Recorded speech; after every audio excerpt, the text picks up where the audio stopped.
Hello दोस्तों, स्वागत है आपका स्टडी मटेरियल चैनल में। आज हम देखेंगे बीएससी, बीकॉम, बीएचएससी थर्ड ईयर का 2025 का फाउंडेशन कोर्स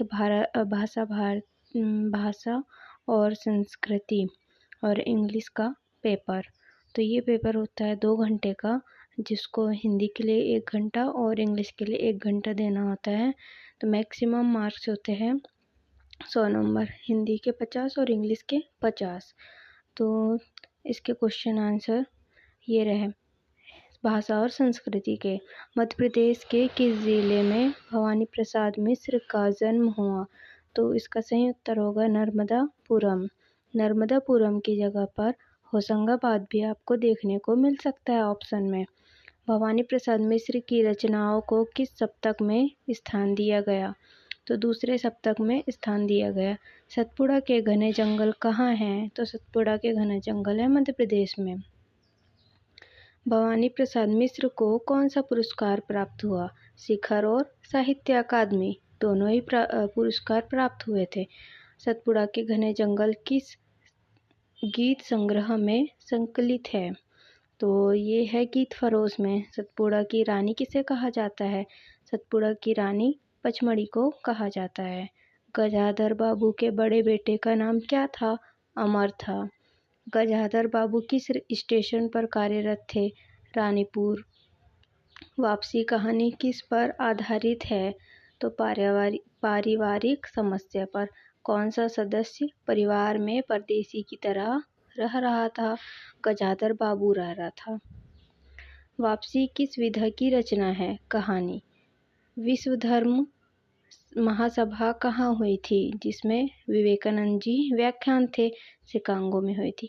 महासभा संस्था के प्रिंसिपल कौन थे जिन्होंने नरेंद्र के बारे में लिखा था? विलियम हेस्टी थे। स्वामी विवेकानंद ने व्याख्यान के अंत में कहा था, प्रत्येक धर्म की पताका पर लिखा होगा, सहायता करो, लड़ो मत।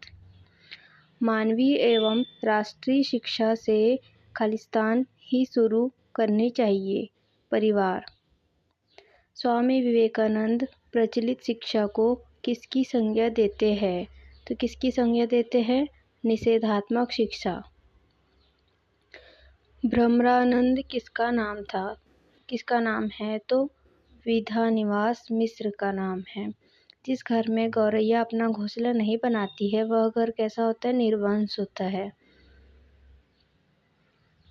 चितवन की छाव किसकी रचना है? विद्यानिवास मिश्र की रचना है। गौरैया को खेती का शत्रु मानकर उनके खिलाफ सामूहिक अभियान किस देश द्वारा चलाया था? चीन द्वारा चलाया था। विद्यानिवास मिश्र की बेटी का नाम क्या था? मिनी था। गौरैया पक्षियों में क्या है? ब्राह्मण है। कौन से दिन गांधी जी का मौन व्रत रहता था? सोमवार को। हरिश्चंद्र नाटक को देखकर गांधी जी ने सत्य पालन करने का निश्चय लिया। गांधी जी के अनुसार सत्य के बिना क्या नहीं मिलती? मुक्ति और भक्ति दोनों नहीं मिलती है। महात्मा गांधी को आत्मकथा लिखने की प्रेरणा किसने दी थी?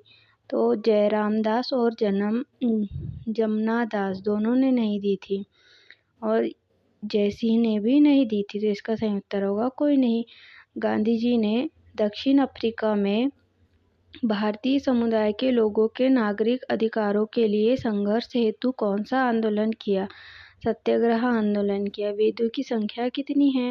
वेदों की संख्या 4 है। उपनिषदों की संख्या कितनी है? तो उपनिषदों की संख्या 12 है। जैन धर्म के कितने तीर्थंकर थे? 22। अष्टांग मार्ग के अंतर्गत क्या नहीं आता? समन्वयक वाणी। धर्म का अर्थ धारण करना। श्रीमद् भागवत के 7वें स्कंध में सनातन धर्म के कितने लक्षण हैं? 30 है। जो सर्वभूतों का बंधु है और सर्वभूतों में से एकात्म है वही धर्मयुक्त कहलाता है। वाक्य के 2 मुख्य अवयव कौन से हैं? उद्देश्य और विधेय। वाक्य के भेद किन आधारों पर किए गए हैं? रचना व अर्थ। तुम पढ़ो और सबको पढ़ाओ कैसा वाक्य है? संयुक्त वाक्य है। तुम पढ़ते नहीं तो फेल हो जाते किस प्रकार का वाक्य है? संकेतवाचक। रसोइया खाना लाएगा वाक्य में कितने पदबंध है? 3 पदबंध है। रसोइया खाना लाएगा। अनुवाद का अर्थ क्या है? अनुवाद का अर्थ है प्राप्त कथन को पुनः कहना। प्रक्रिया के आधार पर अनुवाद के प्रकार बताइए। तो पाठधर्मी, प्रभावधर्मी दोनों भी नहीं है। अनुवाद संस्कृत की कौन सी धातु से बना है? वद। लक्ष्य भाषा क्या है? अनुदितकृति की भाषा है। दो भिन्न भाषियों के मध्य किसी तीसरे पक्ष के माध्यम से किया गया अनुवाद कहलाता है आशुवाद। जनता द्वारा जनता के लिए जनता का शासन लोकतंत्र है। समरसता। समरसता का अर्थ होता है एक समान, सभी को अपने समान समझना। वेदोत्तर साहित्य में कला शब्द का प्रयोग सबसे पहले कहाँ मिलता है? नाट्यशास्त्र में मिलता है।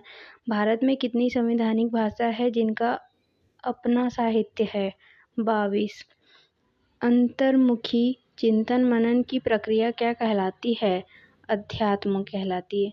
तो वीडियो कैसी लगी? वीडियो अगर आपको अच्छी लगी हो तो वीडियो को लाइक, चैनल को सब्सक्राइब जरूर करें और कमेंट जरूर करें। इंग्लिश का जो पेपर है वो अगले वीडियो में अपलोड कर दिया जाएगा। Thank you for watching.